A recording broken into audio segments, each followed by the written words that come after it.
क्या हाल है आप सबके। अगर अभी तक आपने अपने अनअकैडमी के फ्री प्लान को अनलॉक नहीं किया है, एक्टिवेट नहीं किया है, तो आप अभी के अभी अपने अनअकैडमी के फ्री प्लान को अनलॉक कर लेना। अनअकैडमी के फ्री प्लान को अनलॉक करते ही आपको फ्री लाइव क्लासेस मिल जाती हैं, फ्री टेस्ट सीरीज मिल जाती हैं। कैसे अनलॉक करना है वो मैं आपको बता देता हूं। सबसे पहले आपको एक इनवाइट कोड अप्लाई करना है, PMYT।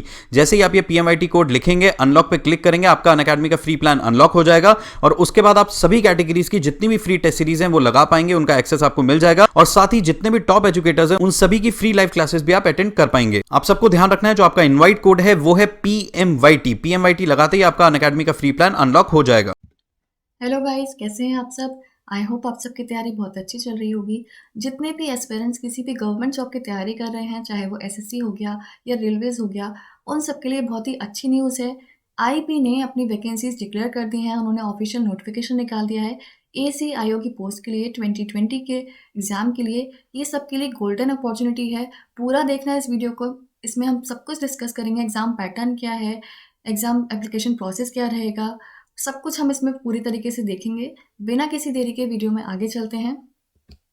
सबसे पहले तो अबाउट द पोस्ट, जो आपको पोस्ट मिलेगी उसके बारे में कुछ चीज़ें देख लेते हैं।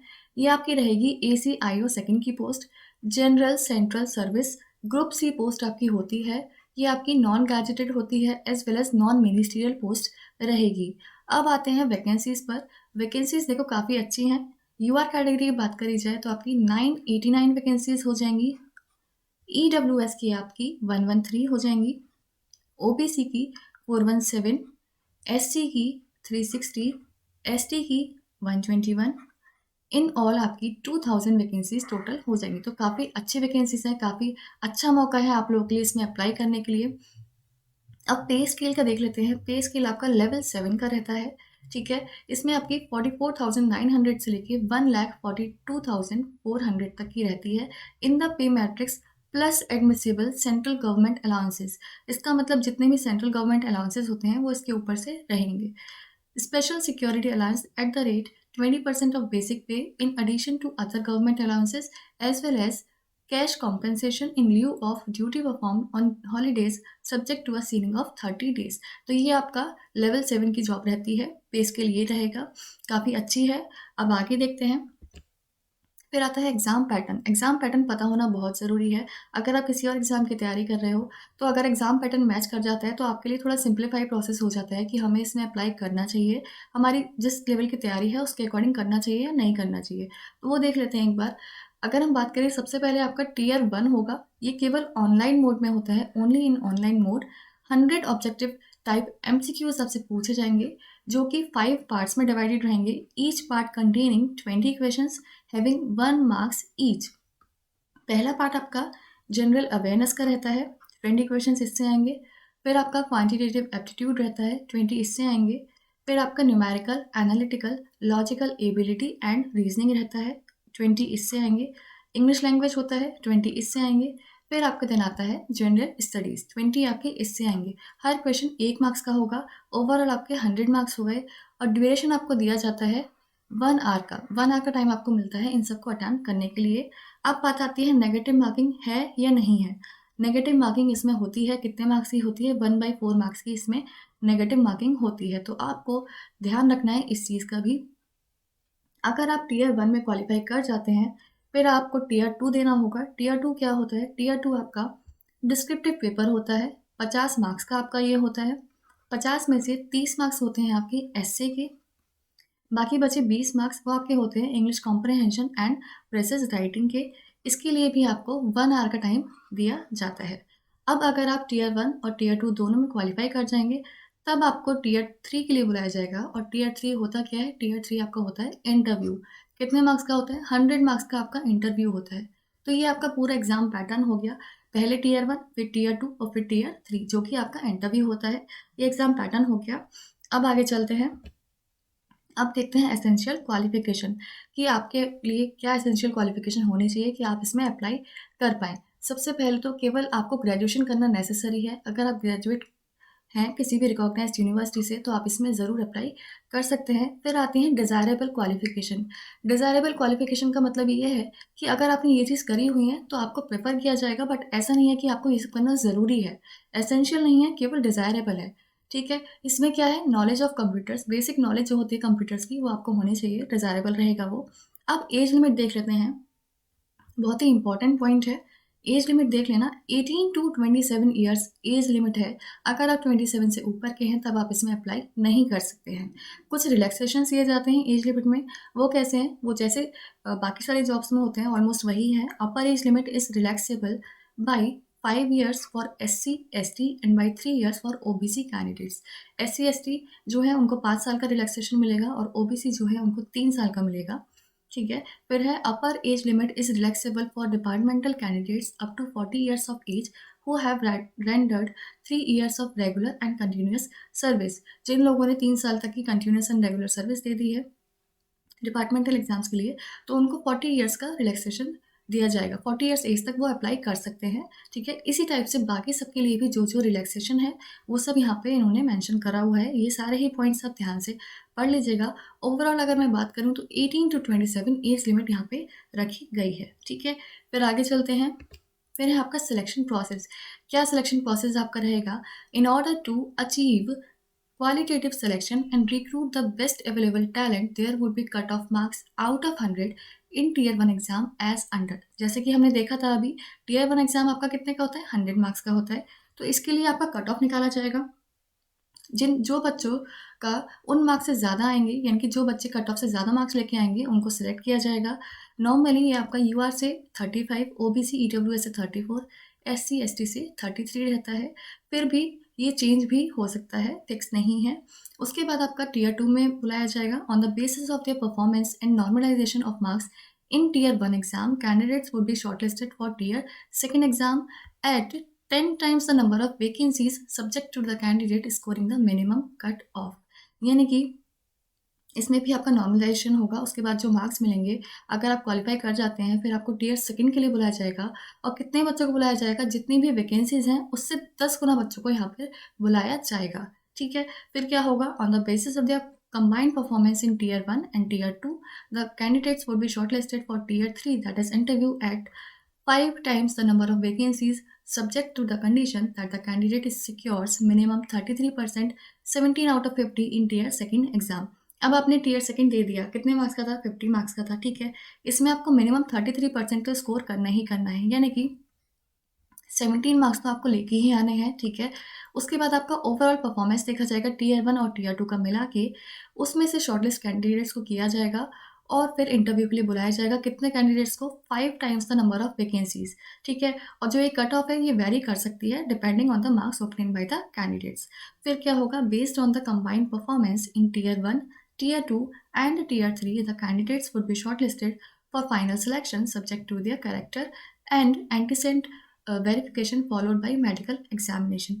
अब अगर आप Tier 1 में क्वालिफाई करते हैं, Tier 2 में क्वालिफाई करते हैं और Tier 3 में भी क्वालिफाई करते हैं, तब आपको फाइनल सिलेक्शन के लिए बुलाया जाएगा subject to the medical examination. ठीक है। ये सब आप फॉलो करते हैं तब आपका फाइनल प्रोसेस पूरा कंप्लीट हो जाएगा सिलेक्शन का।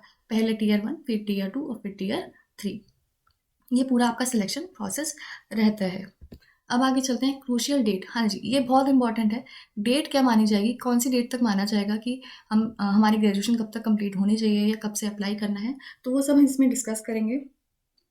Eligibility of the candidates in terms of age, educational qualification, caste category etc will be determined on the closing date। यानी कि जो भी crucial date है वो कब determine की जाएगी, जो closing date है उसके according माना जाएगा। The candidates must possess essential qualification for the post applied for on or before the closing date, that is the final result must be out on or before the closing date, that is 9th January 2021, and she must have been declared successful in it। ठीक है। तो 9th जनवरी date आपको ध्यान रखनी है। 9th जनवरी से पहले पहले आप ग्रेजुएशन पास कर चुके होने चाहिए, आपका जो रिजल्ट है वो आ जाना चाहिए, उसके अकॉर्डिंग आपकी एज देखी जाएगी। आगे भी इन्होंने पॉइंट दिया है, crucial date for determining the age limit, educational qualification, certificates, testimonials etcetera shall be the closing date for receipt of applications from the candidates. ठीक है। तो 9th जनवरी डेट आपको ध्यान रखनी है। ग्रेजुएशन आपको तब तक पास हो जानी चाहिए, रिजल्ट आपको उससे पहले आ जाना चाहिए, जो आपकी एज है वो भी फुलफिल करनी चाहिए इस एज के अकॉर्डिंग। ठीक है। अब आगे चलते हैं, हाउ टू अप्लाई। अप्लाई कैसे करना है, देखो Applications should be submitted only through online registration by logging on to the website www.mha.gov.in और www.ncs.gov.in। इन दोनों वेबसाइट पर ही जाके आप अप्लाई कर सकते हैं। Applications will not be accepted through any other mode, किसी और मोड के ज़रिए एप्लीकेशंस एक्सेप्ट नहीं करी जाएंगी। आपको केवल इन दोनों वेबसाइट्स पर जाकर ही अप्लाई करना है। या तो आप इस पे जा सकते हैं या फिर आप इस पे जा सकते हैं, किसी पे भी आप जा सकते हैं। कब से कब तक आप अप्लाई कर सकते हैं? Application portal will be operational from 19 December 2020 to 9 January 2021। ये दो डेट्स ध्यान रखनी है। कब से कब तक? 19 दिसंबर से लेके 9 जनवरी तक आपके डेट्स पोर्टल ओपन रहेगा, तब तक आप अप्लाई कर सकते हैं। Registration done prior to 19 December and after 9 January will not be accepted. इन डेट्स के बीच में ही आपको अप्लाई करना है। सजेस्ट मैं आपको करूँगी, अगर आप अप्लाई करना चाहते हैं तो शुरुआत के दिनों में ही अप्लाई कर दीजिएगा। जैसे 19 हो गया, 20 हो गया, 21 हो गया, लास्ट तक का वेट मत करिएगा, क्योंकि लास्ट टाइम पे आके कभी कभी सर्वर इश्यूज़ भी हो जाते हैं। तो इस चक्कर में लास्ट तक का वेट मत करिएगा, शुरू में ही फॉर्म भर दीजिएगा। अब आगे चलते हैं।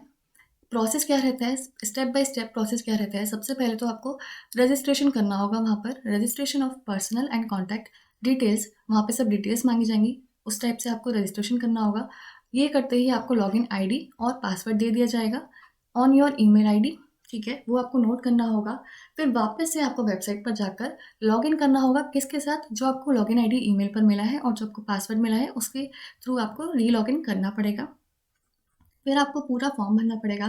कैटेगरी फिल करनी हो गई, या पर्सनल डिटेल्स हो गई, क्वालिफिकेशन डिटेल्स हो गई, फ़ोटो अपलोड करना हो गया, सिग्नेचर हो गया, ये सब कुछ। ये सब करने के बाद आपसे एग्जामिनेशन फ़ीस मांगी जाएगी और उस एग्जामिनेशन फ़ीस को आपको सबमिट करना होगा। किसी भी मोड के ज़रिए आप वो फ़ी सबमिट कर सकते हैं। ये सारा आपका पूरा स्टेप बाय स्टेप प्रोसेस रहेगा, ठीक है। अब आगे देखते हैं एग्जामिनेशन फ़ी। देखो, एग्जामिनेशन फ़ी की हम बात करें, दो कंपोनेंट्स हैं। एक आपकी एग्जामिनेशन फ़ी 100 रुपीज़ हो गई, दूसरा आपका रिक्रूटमेंट प्रोसेसिंग चार्जेस रहते हैं 500 रुपीज़।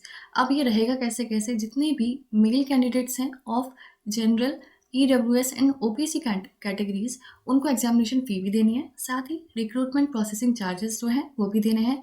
यानी कि अगर मैं बात करूँ तो उनको 100 + 500 600 रुपीज़ टोटल पे करने हैं फ़ीस के लिए, ठीक है।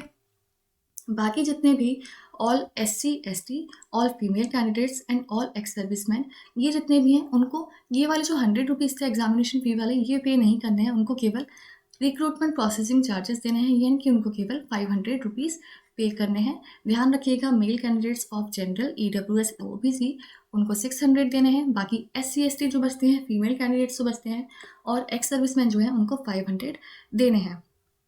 इसके अलावा कोई भी बैंकिंग चार्जेस लगेगा तो वो छात्रों को खुद ही देना होगा। इन दोनों फीस में बैंकिंग चार्जेस को इंक्लूड नहीं किया गया है, तो इन बातों का आपको ध्यान रखना है। ये बात हो गई एग्जामिनेशन फ़ी की, ठीक है। अब अगर मैं बात करूँ, देखो बच्चों, अगर आप अप्लाई करना चाहते हो, अगर SSC की आप तैयारी कर रहे हो या रेलवेज़ की भी तैयारी कर रहे हो, तो बहुत अच्छा मौका है आप लोगों के लिए फुल सिलेबस कवर करने का। अगर तैयारी अभी तक नहीं भी की है तो बिल्कुल देर मत करो, बहुत गोल्डन अपॉर्चुनिटी है। बेस्ट प्लेटफॉर्म आपके लिए क्या रहेगा? अनअकैडमी की लर्निंग ऐप को इंस्टॉल करो, अपने एग्जाम कैटेगरी चूज़ करो, क्योंकि इसका पैटर्न जो है वो ऑलमोस्ट आप बोल सकते हो कि SSC का पैटर्न ही रहेगा, सब कुछ वैसे ही है ऑलमोस्ट। तो आप SSC की अगर तैयारी कर रहे हो तो बहुत अच्छा रहेगा, क्योंकि अनअकैडमी पर पूरा सिलेबस कवर कराया जाएगा, चाहे जनरल अवेयरनेस हो गया, इंग्लिश लैंग्वेज हो गया, क्वांट हो गया, सब कुछ आपका कवर कराया जाता है, रीजनिंग भी हो गया। तो बेस्ट वही रहेगा आपके लिए। अपनी एग्जाम कैटेगरी चूज़ करना, फिर गेट सब्सक्रिप्शन पर क्लिक करना और वहाँ पर PMYT रेफरल कोड की जगह एंटर कर देना। इससे आपको मैक्सिमम डिस्काउंट मिल जाएगा। बेस्ट अपॉर्चुनिटी है, पूरा फ़ायदा उठाओ इस अपॉर्चुनिटी का। बाकी आप किसी भी एग्जाम की तैयारी कर रहे हो, चाहे वो SSC हो गया, UPSC हो गया, बैंक हो गया, रेलवेज़ हो गया, सब में PMYT कोड अप्लाई होता है। इसमें आपको लाइव क्लासेस मिलेंगी, मॉक टेस्ट मिलेंगे, क्लास PDF मिलेंगी, डाउट सेशंस, क्लास रिकॉर्डिंग, सब कुछ मिलेगा। कभी भी कोई भी डाउट हो, लाइव क्लासेस में आप तुरंत के तुरंत क्लियर कर सकते हो। लाइव क्लासेस नहीं ले पाते हो तो रिकॉर्डिंग्स मिल जाएंगी, उसमें भी आप कवर कर सकते हो वो चीज़ें। तो बेस्ट चीज़ यही रहेगी कि आप अभी से तैयारी स्टार्ट कर दो, ठीक है। अब अगर मैं बात करूँ प्लान्स की, देखो बेटा, ये ध्यान देना है यहाँ पर, प्लान्स आपके मैक्सिमम बच्चे 24 मंथ्स का ही लेते हैं, मैं आपको वही सजेस्ट करूँगी। बाकी आपकी चॉइस है, आपको जो बेटर लगता है 6 मंथ्स का, चाहे 12 मंथ्स का, चाहे 24 मंथ्स का, आप कोई सा भी ले सकते हो। जैसे ही आप प्लान चूज़ करोगे, उसके बाद रेफरल कोड की जगह आपको PMYT एंटर करना है, जैसे कि यहाँ पर किया गया है। ये एंटर करते ही आपको मैक्सिमम डिस्काउंट मिल जाएगा। साथ ही आपके जितने भी क्रेडिट्स होते हैं, उनको भी रिडीम कर लेना, इससे आपको डबल डिस्काउंट मिल जाएगा। फिर आपका 5832 में पड़ जाएगा 24 मंथ्स का प्लान। अभी के अभी ले लो, ज़्यादा टाइम नहीं बचा है। अभी के अभी ले लो, इस मंथ में ले लो, क्योंकि बेटा प्राइजेस इंक्रीज होने वाले हैं। ठीक है, 24 मंथ्स का आपका 5832 का पड़ेगा, 12 मंथ्स का आपका 4860 में पड़ेगा, और 6 मंथ्स का आपका 3888 में पड़ेगा। सब कुछ इसी में इंक्लूडेड रहता है। Use PMYT code for maximum discount. हाँ जी, 31 दिसंबर से आपके प्राइजेस इंक्रीज होने वाले हैं, तो बिफोर 31 दिसंबर आप इसको परचेज कर लो। अपनी तैयारी पूरी अच्छे से जोर से करो। इसी बार आपको जॉब लेनी है, इसी बार सिलेक्शन लेना है, और बहुत अच्छी वैकेंसीज इस बार निकाली गई हैं, तो पूरा फ़ायदा उठाओ इसका। ठीक है, अच्छे से तैयारी करो, और 31 दिसंबर से पहले आप इसको परचेज़ कर लो, ताकि अच्छे से तैयारी कर पाओ। और साथ ही फॉर्म भी भर देना, 19 से आपके फॉर्म एप्लीकेशन स्टार्ट हो जाएंगे। डिस्काउंट कोड याद रखना, PMYT। हमेशा किसी भी चीज़ में आपको डिस्काउंट कोड चाहिए होगा, PMYT सब जगह अप्लाई होगा।